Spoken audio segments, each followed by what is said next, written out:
बहुत बहुत स्वागत है आप सभी का। एक कमेंट लगातार 10 दिनों से हमारे पास यहाँ पर आ रहा है कि प्रमोटेड हो गए हैं यूजी पार्ट 1 में या यूजी पार्ट 2 में, तो उसका क्या होगा, या किसी भी सब्जेक्ट में प्रमोटेड हो गए हैं तो उसका क्या करना होगा। तो इस पर हमने सोचा कि एक डेडिकेटेड वीडियो बना दिया जाए, जिससे कि आपके मन में जितने भी डाउट हो तो इस वीडियो के माध्यम से आप सभी के डाउट क्लियर हो सके। हालांकि मैंने इस पर एक वीडियो बनाया था जिसपे कि आप सभी को बहुत ही अच्छा रिस्पॉन्स देखने को मिला, जो कि बहुत पुराना वीडियो हो चुका था। तो सोचा कि इस पर एक और नया वीडियो लाया जाए कि प्रमोटेड या फेल छात्र क्या कर सकते हैं। तो सबसे पहले हम आप सभी को बता दें कि प्रमोटेड या फेल में बहुत सारे छात्रों का अंतर ही पता नहीं आ रहा है कि प्रमोटेड या फेल में क्या अंतर थे। वैसे छात्र जो सबसे पहले इसको डिफाइन कर देते हैं प्रमोटेड या फेल में क्या अंतर है आप सभी का।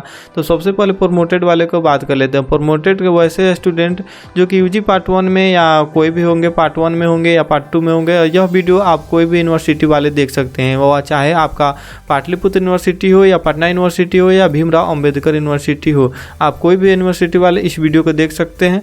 तो चलिए, पहले प्रमोटेड का सुविधा नहीं था और प्रमोटेड का यहाँ पर विकल्प ला दिया गया है। तो प्रमोटेड और फेल में क्या अंतर है, सबसे पहले हम इसे जान लेते हैं। तो प्रमोटेड ये हो गया कि आपका पार्ट 1 में किसी भी, चाहे आपका ऑनर्स पेपर में या सब्सिडी विषय में, आप सभी का ऑनर्स या सब्सिडी किसी में अगर प्रमोटेड लिखा आ रहा है तो आप उस विषय में आपको प्रमोट करके आगे कर दिया जा रहा है। जैसे कि हालांकि आप पार्ट 1 में अगर प्रमोटेड हुए हैं तो आपको पार्ट 2 में एडमिशन करा लेंगे, आप पार्ट 2 में एडमिशन करा लेंगे।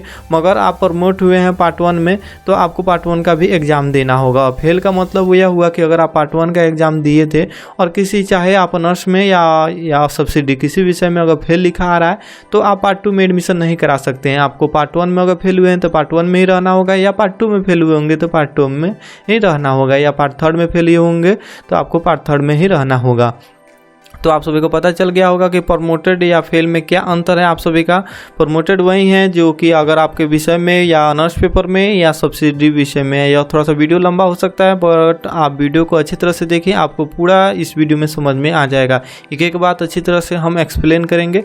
तो प्रमोटेड का यही हुआ कि अगर आप प्रमोटेड को किसी भी में दिखा रहा है किसी भी विषय में तो आपको प्रमोट करके आगे कर दिया गया है। अगर आप पार्ट 1 में है तो आप पार्ट 2 में एडमिशन करा सकते हैं, और अगर फेल किए होंगे या पार्ट 2 में या पार्ट 1 में अगर फेल किए हैं तो आप उसके आगे वाले क्लास में एडमिशन नहीं ले सकते हैं। तो यही पार्ट प्रमोटेड और फेल में अंतर हो गया। चलिए, यहाँ पर दूसरा यहाँ पर आ रहा था कि किसी भी सब्जेक्ट में प्रमोटेड होने पर क्या करना होगा। तो अगर आप किसी भी सब्जेक्ट में, चाहे वो आपका ऑनर्स पेपर हो या सब्सिडी पेपर हो, तो अगर आप प्रमोटेड किए गए होंगे तो आपका यहाँ पर प्रक्रिया यह रहने वाला है। अगर आप पार्ट 1 में प्रमोटेड हुए हैं तो आपको सिंपल से क्या करना होगा कि आपको पार्ट 1 में प्रमोटेड हुए हैं, आपके एग्जाम्पल के तौर पर बता रहे हैं, तो आपको पार्ट 2 में एडमिशन करा सकते हैं। आप पार्ट 2 में एडमिशन करा सकते हैं, मगर आपको क्या करना होगा, जिस भी विषय में अगर आप प्रमोट किए होंगे तो उस विषय का आप सभी का फॉर्म फिलअप करना होगा पार्ट 1 वाले। जैसे कि पार्ट 1 में अगर प्रमोटेड है किसी भी विषय में तो आप पार्ट 2 में एडमिशन करा सकते हैं, मगर फिर से आपको फॉर्म फिलअप करना होगा पार्ट 1 का और पार्ट 2 का, दोनों का आपको फॉर्म फिलअप करना होगा। और जिस समय आप सभी का पार्ट 1 का एग्जाम जिस विषय में होगा, पूरा सब्जेक्ट का आप सभी का यहाँ पर फॉर्म फिलअप कीजिएगा, तो पूरा जिस विषय में आप सभी का प्रमोटेड हुआ होगा उसी विषय का आप सभी का पार्ट 1 का एग्जाम देना होगा। तो प्रमोटेड का मतलब यही होता है। अगर आपका पार्ट 1 में सपोज डेट मान लीजिए कि आपका मैथ में प्रमोटेड है या फिजिक्स में प्रमोटेड है, तो आप पार्ट 2 में एडमिशन ले सकते हैं और पार्ट 2 के सभी विषयों का एग्जाम आपको दे देना होगा, आप दीजिएगा। मगर पार्ट 1 का जिस समय आप सभी का एग्जाम हो रहा होगा वो सब्जेक्ट वाला, जैसे फिजिक्स और मैथ वाला, तो उस समय आपको जाकर उसका फॉर्म पहले फिलअप किए होंगे, फॉर्म फिलअप करना ही होगा आप सभी को। नहीं कीजिएगा तो आपका दोनों सेशन खत्म हो जाएगा। इसलिए जिसमें भी आप प्रमोट हुए होंगे तो आप सभी को क्या करना है, उस विषय का एग्जाम उस दिन बैठकर, सभी विषय का नहीं, केवल फिजिक्स में प्रमोटेड हुए होंगे तो केवल फिजिक्स में, अगर मैथ में प्रमोटेड हुए होंगे तो मैथ में, या इंग्लिश में प्रमोट हुए होंगे तो इंग्लिश में, जिस विषय में आप प्रमोट किए गए होंगे उस विषय का केवल आप सभी को देना होगा। तो उसी विषय का केवल आप सभी को एग्जाम देना होगा। आप सभी को आशा करता हूँ कि समझ में आ गया होगा। अगर आपको कोई भी डाउट या कन्फ्यूजन हो रहा होगा तो कमेंट सेक्शन में पूछ सकते हैं। जिस विषय में आप सभी का प्रमोट किया गया होगा उसी विषय का आप सभी का केवल एग्जाम देना होगा, मगर फॉर्म आप सभी को फिलअप करना ही नहीं होगा। जैसे पार्ट 1 में अगर प्रमोट किए गए होंगे तो आप सभी का पार्ट 1 का फॉर्म फिलअप करना ही होगा।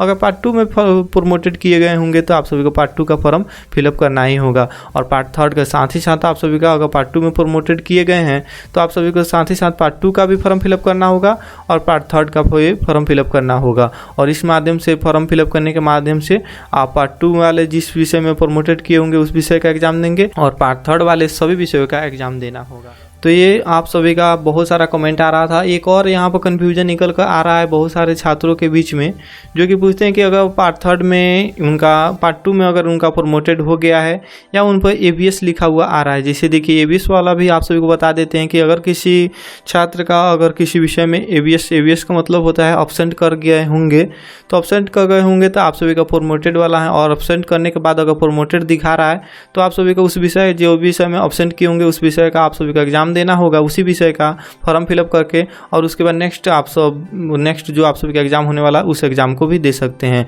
मगर प्रमोटेड किए होंगे तो, अगर फेल किए होंगे तो आप सब आगे एडमिशन नहीं कराएंगे। जिस में थे आप उसी पार्ट में आप सभी को रहना होगा। जैसे पार्ट 1 में होंगे तो पार्ट 1 में ही आप सभी को रहना होगा, आप पार्ट 2 में नहीं जा सकते हैं अगर फेल किए होंगे तो। उससे पहले कि यहाँ पर पाटलिपुत्र यूनिवर्सिटी या बिहार यूनिवर्सिटी के द्वारा एक कदम उठाया गया जिसमें कि आप सभी का स्क्रूटनी रखा गया है। तो स्क्रूटनी का आप फॉर्म फिलअप कर सकते हैं। अगर आपका प्रमोटेड हुआ है तो स्क्रूटनी का फॉर्म फिलअप करने के लिए एक आता है, उसका फॉर्म फिलअप कर देंगे, उससे चैलेंज भी कर सकते हैं। तो फॉर्म फिलअप करने के बाद अगर आपके रिजल्ट में सुधार किया जाता है तो आपको प्रमोटेड हटा दिया जाएगा, तो आप प्रमोटेड से हट जाएंगे और आपको पास कर दिया जाएगा। पास कर दिया जाएगा तो उस पेपर का एग्जाम देने की कोई ज़रूरत नहीं है, तो अब आप अगले सेशन में जा सकते हैं। अगर नहीं पास किया जाएगा तो आपको उस सेशन का एग्ज़ाम देना होगा, तब अगले सेशन में आप अपना एडमिशन करा सकते हैं। तो अगर स्क्रूटनी वाले जो भी छात्र हैं तो स्क्रूटनी के माध्यम से अगर किसी भी विषय में प्रमोटेड किए गए होंगे तो अपना प्रमोटेड देख सकते हैं। उस माध्यम से स्क्रूटनी कर उस माध्यम से अपने सब्जेक्ट में प्रमोटेड वाला चैलेंज कर सकते हैं। अगर आपका अच्छा नंबर लिखे होंगे, अगर नंबर कम आया होगा तो आपको नंबर बढ़ाकर उसके प्रमोटेड हटा दिया जाएगा और आपको पास कर दिया जाएगा। तो आशा करते हैं कि आपके सभी डाउट क्लियर हो चुके होंगे। प्रमोटेड वही है जो कि आपके जिस सेशन में आप सभी का प्रमोटेड लगा होगा उस सेशन का आप सभी का एग्ज़ाम देना होगा और उसके नेक्स्ट वाले सेशन में भी आप सभी का फॉर्म फिलअप करना होगा। यानी दोनों सेशन का आप सभी का एग्ज़ाम देना होगा। और उसके बाद फेल का यह मतलब हुआ कि आप सब फेल कर गए होंगे तो उसी सेशन में फिर से आपको फॉर्म फिलअप करके एग्जाम देना होगा। तो आशा करता हूं कि आप सभी को वीडियो पसंद आया होगा और आपके सारे डाउट या कन्फ्यूजन दूर हो गए होंगे। इसके अलावा अगर आपके मन में कोई भी और डाउट या कन्फ्यूजन हो तो वीडियो कमेंट सेक्शन में पूछ सकते हैं, हम उस पर डिटेल एक वीडियो बना देंगे अगर आपका डाउट या कन्फ्यूजन बड़ा हुआ तो। और अगर आपको वीडियो पसंद आया हो तो वीडियो को लाइक कीजिएगा और दोस्तों के साथ भी शेयर कर दीजिएगा। अगर आपको अच्छा वीडियो लगा हो तो चैनल को जरूर सब्सक्राइब कर दीजिएगा। आपके जब मन में जो भी डाउट या कन्फ्यूजन होगा सभी इस चैनल के माध्यम से क्लियर किया जाता है। मिलते हैं इसके नेक्स्ट वीडियो में, तब तक के लिए जय हिंद, वंदे मातरम।